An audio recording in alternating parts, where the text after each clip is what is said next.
Hop, kecha biz mitozni shunchaki boshladik. Bormi? Ana endi ichiga kiramiz. Mitoz. Men sizlarga aytdim. Hujayra ko'payish turida 3 xil ketadi. Mitoz, meyoz va mitoz. Hamma kecha mana uni tushunda mitozga 3 ta misol aytsa nima deysiz? Niye? Barchasi. Buni hamma tushundi. Meyozga misol aytingsa, jinsiy hujayralar. Buni hamma tushundi. Ana endi boshlandi. Mitoz. Tasavvur qiling, odamni misol uchun terisi shikastlandi yoki kuydi. O'sha joy bitadimi? Jarayon mitozga o'simlik vegetativ ko'payganini eshitgansiz. Misol uchun qalamchani suqib qo'yasiz, poktikini, atirgilnikini ham. O'sha yerdan yangi o'simlik chiqadimi? Demak, ko'payishda ishtirok etayotgan holat mitoz bo'ladi. Hujayrangiz bir joyi shikastlandi. O'sha joy bityaptimi? Demak, reaksiya qanday ketadi? Mitoz. Mitozda asl mohiyati mana endi tushuntiraman. Mitoz bu nima? Mitoz bu hujayra yangidan ko'payib, hujayra sonini orttiruvchi reaksiya bu mitoz. Kitob bitildi. Hozir men chiroyli qilib sizga tushuntirib beraman. Xullas, mitoz odamga kerakmi? Albatta kerak. Mitoz bo'lgani uchun hujayramiz ko'payadi. Mitoz bo'lgani uchun eskirib qolgan joydan yana qaytadan yangi hujayra paydo bo'ladi. Mitozdan oldin hujayra bunga tayyorlanib oladi. Tayyorgarlik bosqich interfaza deyiladi. Interfaza deyiladi. Demak, mitozdan oldin qanaqa holat kelarkan desa, interfaza holat. Interfaza tugashi bilan qaysi jarayon boshlanadi ekan desa, mitoz jarayoni boshlanadi. Interfazani o'rtoqlar 3 ta bosqichi bor. Birinchisi liver, ikkinchisi S, uchinchisi o'rtoqlar, kecha men buni tushuntirdim. To'g'rimi? Bugun shunchaki tushuntirib ketaman. Chunki kecha men faqat shuni mohiyati bilan tanishdik. Hop, men kecha aytdim. Jibr etapida hujayrada 3 ta narsa ketadi. Birinchisi ferment. Mana shular nima qilarkan jibr uchun? Sintezlanadi. Men kecha aytdimki, sintezda ikkita narsa ikki hissa oshadi. Birinchisi hujayra markazi. O'rtoqlar, DNKni sintezga javobgar oqsil. Bu desam giston. Bu nima ekan? Giston. Gistonda materiali interfazani qaysi bosqichda sintezlanadi? Gistonda o'zi qachon sintezlanadi? Sochmada bunday men kecha aytdim, gistonda bir ko'ylakni tasavvur qilsangiz, ko'ylakni bichib olishi birinchi kun. O'lchadik-ku chavanlar. Yelka, bel, uzunlik birinchi kun. Gistonda materiallarni to'plash jibrda. Endi ko'ylak bitdi. Endi bu ikkinchi kun. Ya'ni giston sintezlandi. Qaysi davrda? Sintez davrida. Hujayra markazini ikki hissa ortishiga, jibrda sintezlangan nima turtki bo'ladi? Fermentlar turtki bo'ladi dedi. Hech hamisha kecha tushundik. Ana endi jikkida nima bo'ladi? Hujayra qisqartirib davriga bo'ladi. Chunki mana shu ikkicha bo'lgan davrda hujayra toliqib qoladi. Qarang, shuncha narsa sintezladi. Shuncha narsani nima qildi? Ko'paytirib oldi. Ana endi jikkida ozgina dam olib oladi va bosqichning qaysi turi boshlanadi? Mitoz bosqichi boshlanadi. Hamma shu kecha tushundimi? Boshladik mitozni. Interfazada hujayra o'ziga keraklilarni sintezladi. Ana endi jarayon mitozga boshlandi. Mitozda 4 ta bosqichi bor. Birinchi bosqich profaza. Ikkinchi bosqich metafaza. Uchinchi bosqich anafaza. To'rtinchi bosqich telefaza. Mitozda nechta bosqichi borsa, to'xtalar. Profaza, metafaza, anafaza, telefaza. Har bitta bosqichda hujayra o'ziga xos o'zgarishlarga uchraydi. Men buni hayotiy tilda aytaman. Boshladik. Profaza bosqichi boshlanishi bilan hujayrada tarangliklar paydo bo'ladi. Hujayrani ichida mana bunaqa ombor bor. Bu omborning nomi yadro. Hujayrani ichida markaziy ombor bor ekan. Uni nomi nima ekan?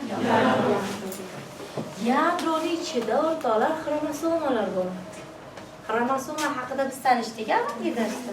Xromosomalar bo'ladi. Ular nima qila boshlaydi? Spirallasha boshlaydi. Va xromosomalar spirallasha yadroning ichiga sig'maydi. Va natijada yadro qobig'i nima qilib ketadi? Yorilib ketadi.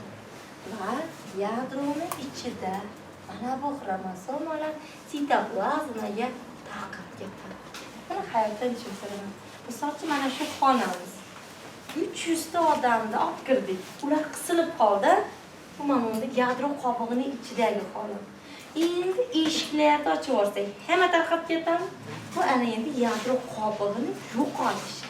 Demak, yadro qobig'i yo'qolishi bilan xromosomalar qayerga o'tadi? Sitoplazmaga. Tarqoq bo'lami, tartib bo'lamiz. Hamma tarqoq, hamma chiqib ketadi bu tarafga. Kimdir bu tarafga o'tadi. Xromosomalar ham shunaqa. Yadro qobig'i yo'qolishi bilan xohlagan tomonda yuradi. Ya'ni xromosomalar sitoplazmada tarqoq yuradi. Hamma chiqib ketdi. Sitoplazmaga o'tib, ular tarqoqlanishi bilan profaza bosqichi tugaydi. Ana endi hujayra xromosomalarni bu tartibda betartib holatda yurishidan g'azablanadi. Hujayra buyuradi. Hamma tekislansin deydi. Va bu bosqichda metafaza bajaradi. Metafaza ma'nodor chizib qo'yadi. Bu chiziqning nomi ekvator deydi. Nima deydi? Ekvator deydi. Tushuntiraman. Demak, yadro qobig'i kattalashib turgan bosqich profaza. Yadro qobig'i erib ketgan bosqich profaza.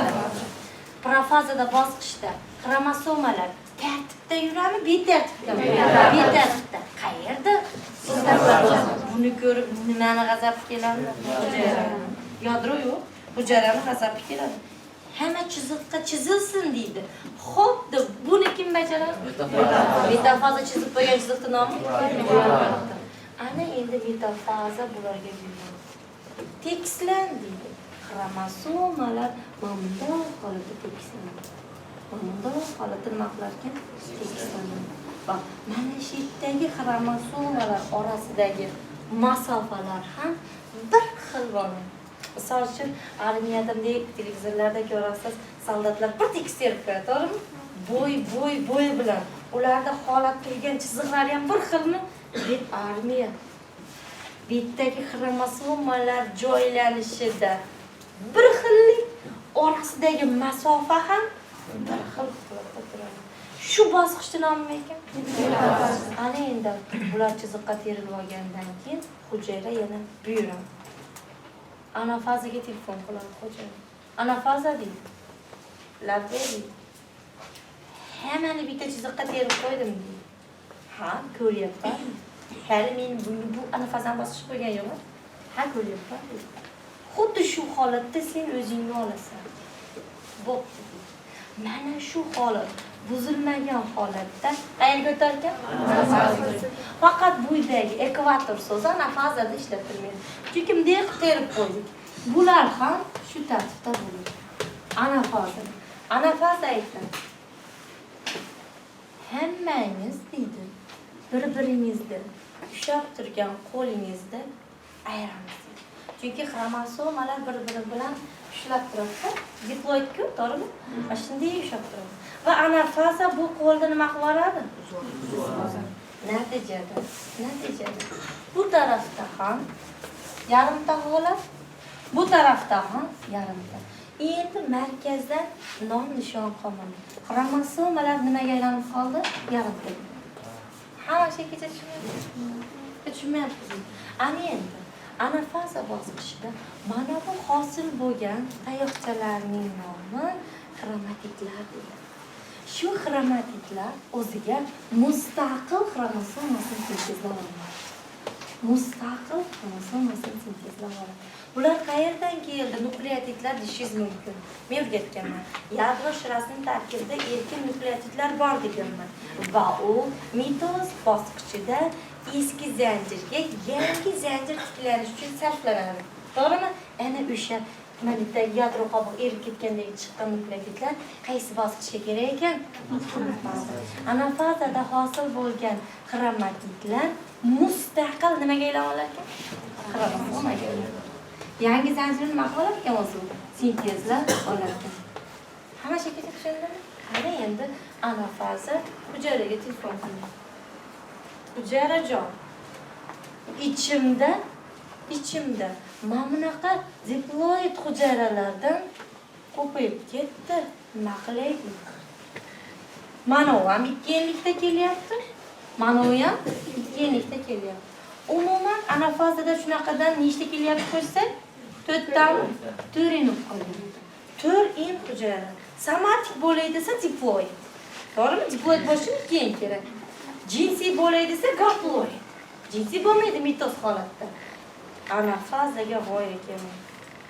Bu tarafda ham 2 ta odam, bu tarafda ham 2 ta odam.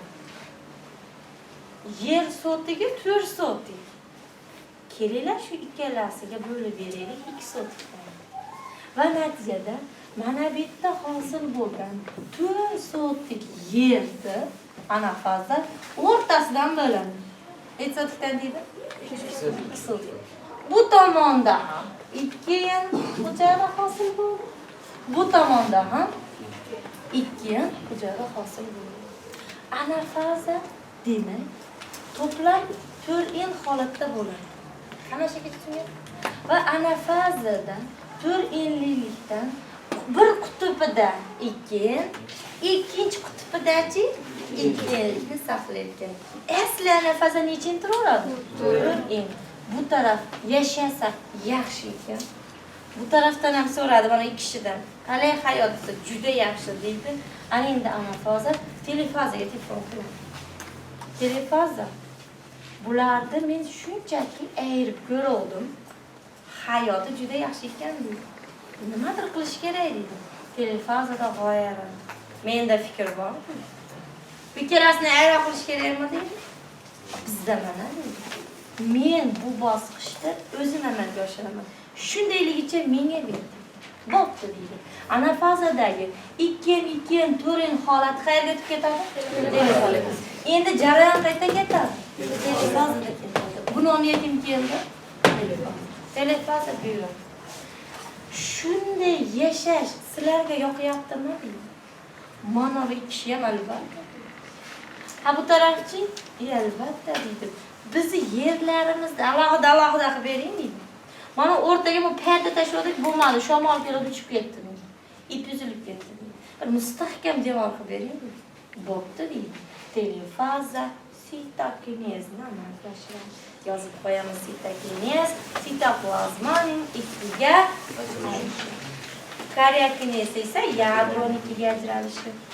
Demak, sitokinez bilan karyokinez qaysi bosqichda sodir bo'ladi desa, telefaza bosqichida.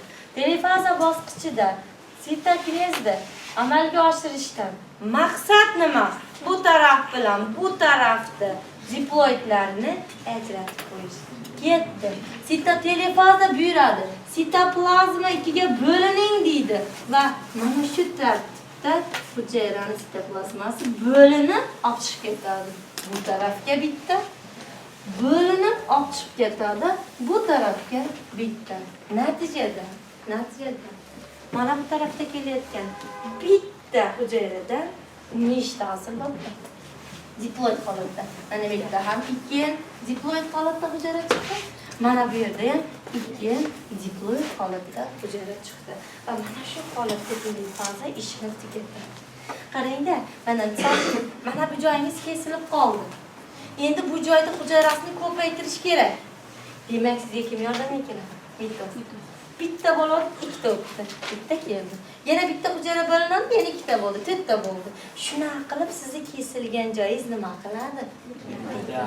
Demak, mitoz bu himoya desangiz bo'laveradi.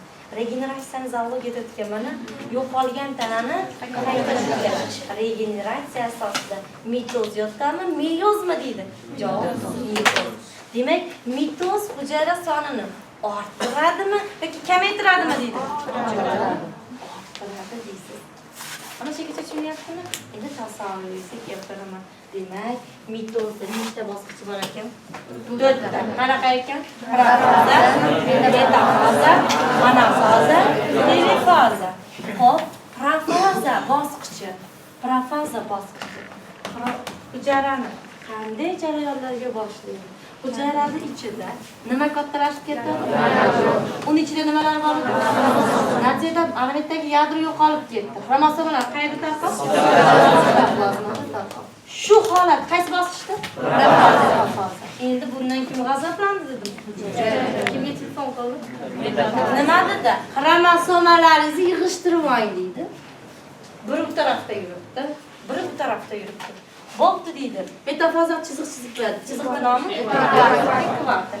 Endi shu bentartib yurgan xromosomalar ekvatorda yuradimi yoki qutbdami? Ekvator. Bir xil tartibdami yo orasi ham bir xilmi? Ham bir xil. Hammasi ekvatorda. Ulardagi orasidagi masofa ham bir xil.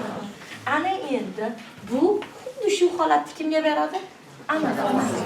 Anafazani ishi nima? Mana shu yerda turgan, ikkita qo'l bilan ushlab turgan xromosomani orasidan mushuga tizib olish. Ikkita qalin o'rtada turishtirish kerak. Mana shu yerda. Orasidan qo'yib olish kerakmi shuni? Deydi. Siz shuni siz eko bir-birini urishib, anafaza urishtirib oladi.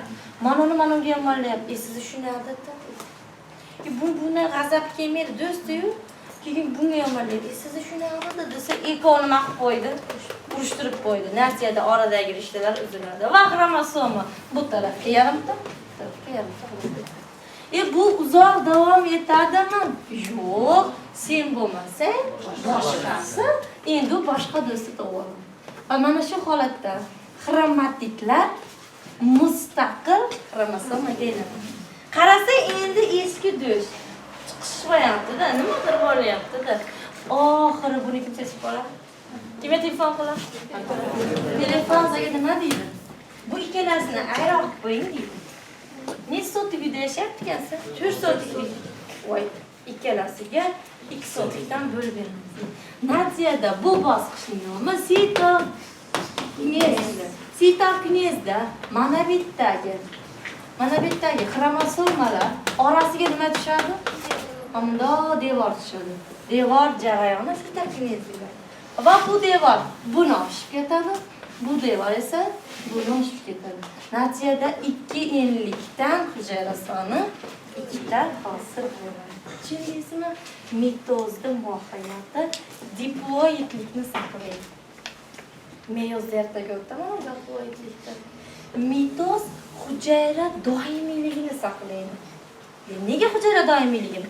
Yo'qolgan joyda yana nima sintezlanib qoldi?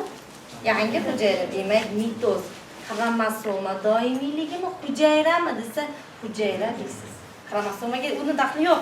U tegmaydi. Prosta yo'qolgan joyda nima qilib qo'yadi? Hujayrasini ushlab qo'yadi.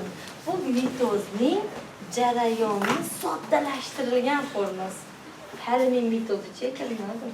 Siz shuni nima mohiyatini sezyapsizmi? Palapartishlik bor, profaza. Tartib bor. Mushuklar yotibdi. Qora mushukmi, oq mushukmi? Nega oq mushukmi? Masam shunaqa deyishyapti. Qora mushuk o'tsa, ola mushuk o'tdi, nima bor? Va mushuk o'tsa bo'ldi, xosiyasiz deydi, to'g'rimi? Ishonmang bunga, jinimsiz siz. Xo'p ketdi. Anafaza nima qiladi? Xromosomalarni chiqishtirib qo'yadigan ekan. Xafa bo'lmang deydi. Ikki kishimisiz bu ho'liga o'ting. Ikki kishimisiz bu ho'liga o'ting. Ikkalasini shunday o'tkazdirib olib, o'rtada bundoq kanal qazib qo'yadi. Kanalni nomi fitokinetik. Kanalni bu tarafida ham ikkita odam, bu tarafida ham ikkita odam. Demak, kanalning ikki yoni zikvoid holatda turadi. Qanchagacha tushunyapsizmi? Ana endi men sizlarga DNK, xromosoma degan so'zni ishlatyapman. Ular qanday? Diploidlarda formulasi qanday ishlaydi aytaman. Xo'p. Hamma S nimaligini bilan S bu nima? Mana bunda S bu DNKning belgisi deng. DNKning belgisi deng. N esa xromosoma belgisi. N esa xromosoma belgisi. N harfi xromosomaning belgisi, S harfi esa DNKning belgisi. Yozib qo'ying. DNKning topish formulasi. S'ni N'ga bo'lamiz. DNKning topish formulasi. S'ni N'ga bo'lamiz. Natijada nimani soni kelib chiqar ekan? DNKning soni yoki xromatid soni yoki xromatid soni.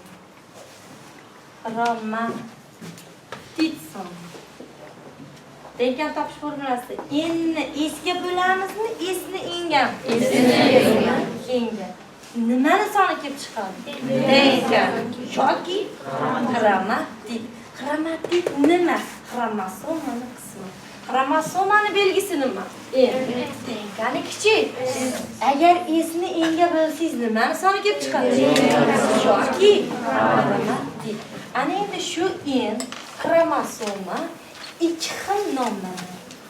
Xromosoma necha xil nomlanar ekan? Ikki xil. Birinchisi xromatin. Ikkinchisi xromatid. Ikkalasini bir-biridan farqi bor. Xromatin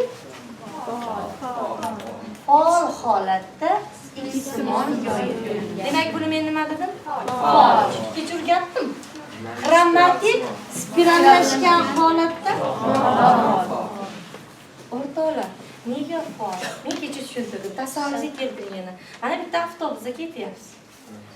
Avtobus ichida 8 ta odam. Qulay bo'lan, noqulay. Shuning uchun buni yeni faol. Yoyilganda spirallar. Endi o'sha avtobus 80 ta odam ketyapti. Plus yo'lda yana 20 ta oldik. Plus yana 5 ta oldik. Endi siz uchun qulay bo'ldimi, noqulay? Nega? Chunki odam zich. Xromosoma spirallashgan sari axborot geni nofaol holatga o'tadi.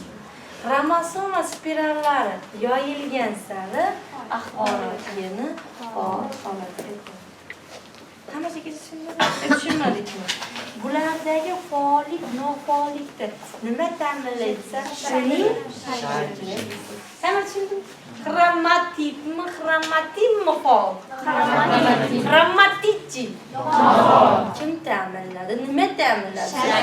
Ularning shakli. Ana endi. Mana shu xromatin. Mana xromatid. Ikkalasiga bo'yoq kerak. Mana siz savol bering. Mana siz qizimizga savol. Avtobusda ketyapsiz. Hech kim yo'q, faqat 4 ta qiz ketyapsizlar. Mana siz ham avtobusda ketyapsiz. Hamma bor, 7 yoshdan 70 yoshgacha. Bu ketayotgan avtobusda faqat qizlar 4 dona. Siz ketayotgan avtobusda 100 kishi. Ana bularga sizlarga savol beraman. Qaysi qiz sal o'ziga qarab olish qulayroq? 4 ta degan. 4 ta deganlar olib ketamiz. O'shalar hamma yo'qda bo'ladi. Bilmayman deganlar olib ketasiz. Anaqa zamon yo'q endi. Hamma bilyapti, chunki fan kuch. Ha, sezyaptimi? Demak, qancha odam kam, shuncha qulaylik. Qancha odam ko'p, shuncha noqulaylik. Mana endi savol. Xromatin o'ziga qaraydimi, xromatin? Xromatin deganlar olib ketasiz. O'shalar hamma yo'qda bo'ladi. Xromatid deganlar olib ketasiz. Bunaqa yo'q ekan. Demak, bo'yoqni kim olar ekan? Xromatin. Mana shu xromatin bo'yoqni olishiga ko'ra ham ikki xil. Dona holatda bo'yoq olish mumkin, ya'ni dona dor yoki to'sin. yoki to'rsin. Mencha qarab tushunyapti? Tushunmayaptimi?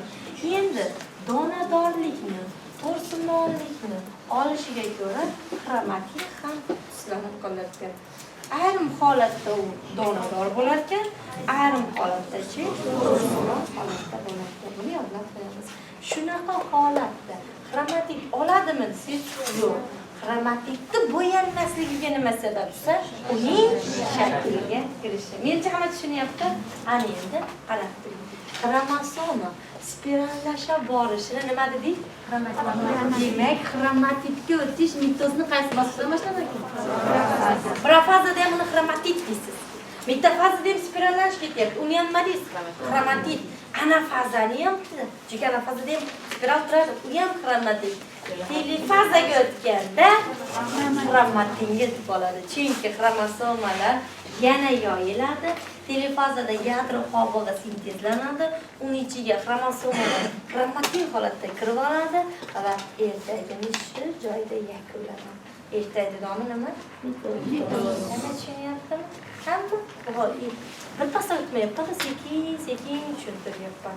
Mitozni qaysi bosqichlarda xromatit, qaysi bosqichlari xromatin deydi. 3/1 bo'lami, 1/3 bo'lami? 3/1. Profaza, metafaza, anafazada xromatit, telefazada xromatin. Ana endi profazada yadro qobig'i yo'qolib ketsa, telefazada yana tiklanadi.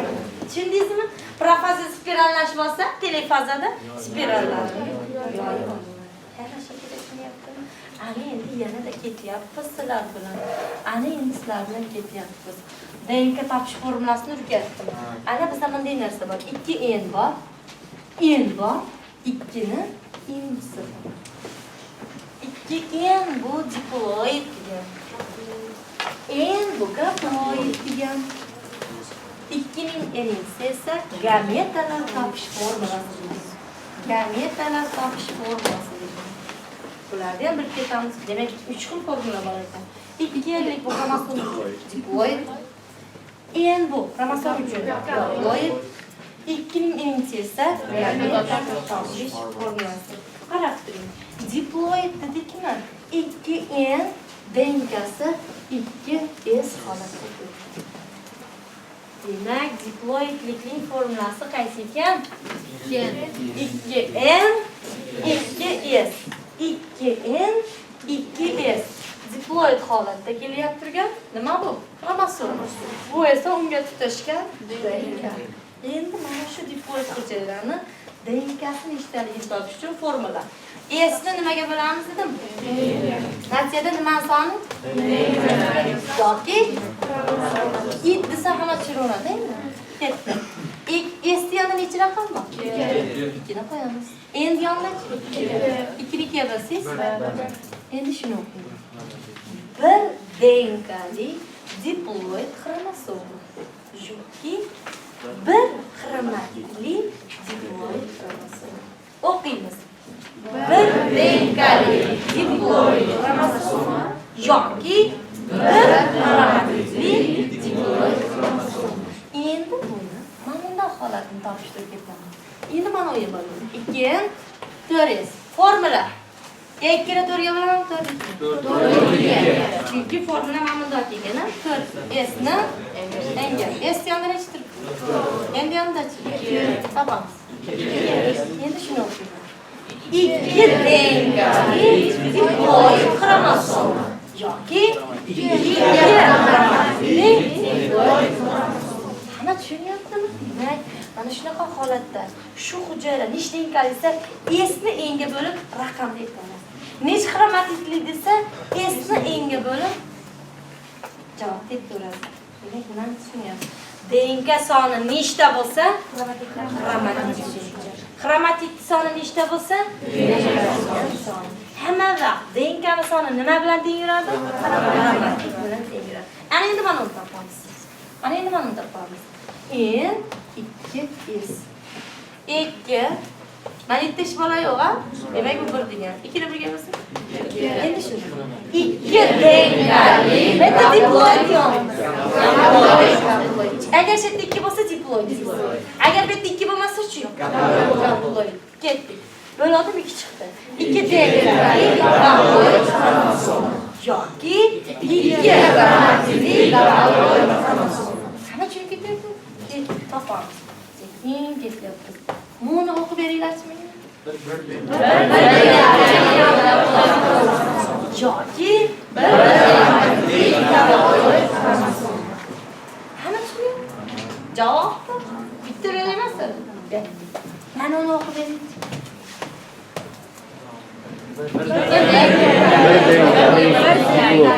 Diplomatdan ikkita xromosom nima gapiradi? Endi qarang, agar endi yonida 4 raqami tursa, jarayon tetraploid deyiladi. 4ni 4ga bo'ling. 1. Endi o'qiymiz. 1 raqamli tetraploid kromosom yoki 1 raqamli tetraploid kromosom. Gap deb bering. Qani topasiz? Qani bitasiz? Bo'lmaydi. Shunaqasi bo'lmaydigan o'qib ketadi. Shular hamma yo'qda bular. Biz erta ders o'tishim kerak yo'q. 9 o'tiradi. Hamma yo'q, u hamma do'stingiz yana nima o'tiradi sizga? Tushunyapsizmi? Shunaqasi bo'lmaydi. Mabodo bo'lsa-chi? Hamma tushundimi? Tushunmadikmi? Yana so'rayman. Formula, DNKni topish formulasi bo'lsa, nima bo'ladi? S'ni n'ga bo'lamiz. S nima? DNK. N nima? Kromosom. Mana bu yerdan savol tashadi. 2N bilan 2ning n'si bitta narsasi. To'g'ri bilanmi to'g'ri? 2N bu. Diploid bu. 2N esa topish formulasi. Endi men shuni mitozni bosqichlariga qo'yaman. Mitozda tayyorgarlik nima dedim? Qanaqa to'plamda kelishini qo'yib beramiz. G1, S, G2. Birinchi mitozga kirayotgan hujayra 2N, 2S bo'ladi. Men kechayaptim. Sintezda ikkita narsa ikki hissa oshadi. Shuning ichida DNK bormidi? Demak, bu yerda 2N, 4S bo'ladi. J1da chiqadi o'zgarish bo'lmaydi. Nima J2da. Demak, bu ham 2N, 4S. Hamma tushunadi. Endi shu hollar qayerga o'tadi? Profaza, metafaza, anafaza va telefaza. Profazaga shundaycha beriladi. Demak, 2N, 4S. Bu holat bunga ham shundaycha beriladi. 2N, 4S. Endi men hozir aytdim. Anafazada ikkita do'z ayrildi. Ikkita eski do'z, ikkita nima sintezlab oldi o'ziga. Yangi do'z. Natijada bu yerda 4N, 4S'ligicha turadi. Endi bunaqa 4 ta odamni 2 ga ayirib qo'ydi. 2 soatdan. Demak, telefazada S holatda bor. Juda oson ekan. Endi sekin bizda nisbat tushyapti. Qarang. DNKni xromosom ikkalasini bo'linmasida bunday nisbat bor. Yo 1 ga 1 nisbat keladi, yo 1 ga 2 nisbat keladi. Mana bu sizga savol. Shuni ichiga nisbat qo'yib 1 ga 1 to'xtatadi. Shuni ichiga nisbat qo'yib nimani tushunmayapti? Tushuntirmasam ham tushunib olyapsiz. Mana ichiga nisbat qo'yib. Mana ichiga Manachi? Nega birga bir? Manachi? Javob birga. Ana endi savol.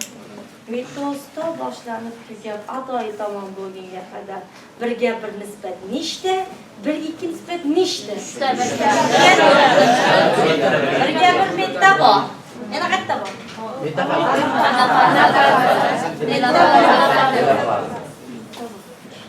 Demak, birga bir nisbat nechta joyda ekan? Qaysinda? J1da, anafazada. Demak, qolganida nisbat nechta joyda? 1, 2, 3, 4 ta. Demak, 3 ta birga bir kelar ekan, 4 ta birga. Endi bu savol tashlandi. Profaza bilan dedi. Anafazada nisbatda farq bo'ladimi, bo'lmaymi? Bo'ladi. Albatta bo'ladi. Profazada birga 2. Anafazada. Ana endi yana savol tashlaylik. Qarang. Qayerdan 4S, qayerda 4n qayerda ikkovi tutashadi? 4s sintezdan boshlanadi. To'g'rimi? Qayerdan boshlandi? 4n-chi.